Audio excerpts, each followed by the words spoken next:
This vision was given to Zelma Kirkpatrick in 1954. It is from Prophetic Dreams and Visions for America.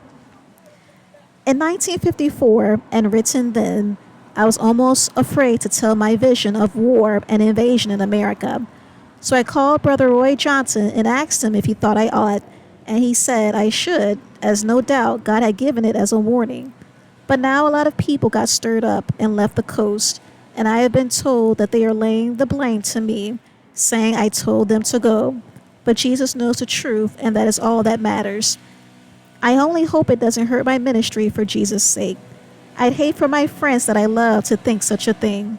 I only told what God showed me, and then told the people to pray. I was praying at home before I ever went to South Bend, Washington, and God spoke to me in prophecy and said, "You will see what they see, hear what they hear, and you will sit among them and be astonished 7 days, and you will put your hand over your mouth." I couldn't understand what he meant, but I never once doubted that it was from God, and it was, for it came to pass. I had the first vision 2 nights before going. It was in the night before I had gone to sleep when I saw a big relief map of the USA. No states marked off and just in colors of greens and tans. Then I saw a black strip come on the west coast as black paint. It came quickly, like taking a paintbrush and making a quick stripe down the west border from Seattle to Lower California. Then it began to spread slowly like ink in a blotter, and I cried out, "What is it, Lord?"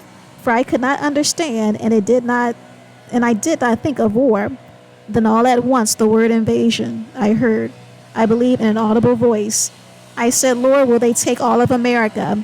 And he answered no, that it would take the western states.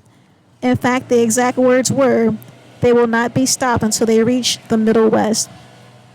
I woke my husband and told him he did not want me to go to South Bend, but I felt I must go to South Bend and went. I was not afraid. In fact, I told him this. If it's God, he will confirm it. If not, I don't want to listen. So I forgot it entirely the first 2 weeks in South Bend. The third week I awakened out of sound sleep as if someone had shaken me roughly. Then I saw the terrible war. The soldiers were Chinese and a few Russians. They were dressed in red coats and caps and light khaki trousers, almost white. They ran in a sort of hop-skip way, and they squealed as they fought. They looked to be in a fiendish flee. They would plunge their bayonets in the people's belly and rip them up. They were devils. It was fiendish, hell torn loose. This time I did not intend to tell it either, but I called Brother Johnson, and he said to go ahead. I still didn't intend to tell it, but on Monday Eve at Aberdeen Fellowship meeting I told it, and 7 Holy Ghost-filled people, the best I can remember, the number, came and told me visions of the same. For 1 solid week people came, and there was such a stir that I found myself astonished, almost afraid to speak, and finally caught myself with my hand covering my mouth, as God had said, and I was determined not to mention it again. And I saw a third vision of Christian martyrs and remembered what God had said, and that's how it went. The vision of the saints' suffering was the worst, and I can never forget it. Torture and rape and everything terrible. When I came home and told Kirk, he said, "We will leave the coast." I cried and begged him not to go. I told him God was our refuge and strength, and he said this, "God showed you what to do. Do you think he will bless us if you don't obey him?" And moreover, he said, "Everything you have ever told me came to pass, so why should this fail?"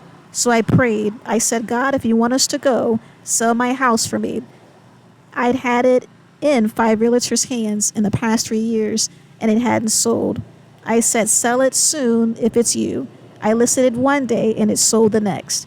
Now I am not telling people what to do. I only know that God directed my move and told me many would die, many would flee, and some would live through the war. One thing I know, I believe this to have come from God, so much so that I stake my life on it. I don't know when, but I do know it's coming. I never told the visions at Sioux City, but a lady came and told how God gave her a vision of troops being sent west by the trainload and by bus over a pavement that was not as yet built when she saw it, but is now built right where she saw it in her vision.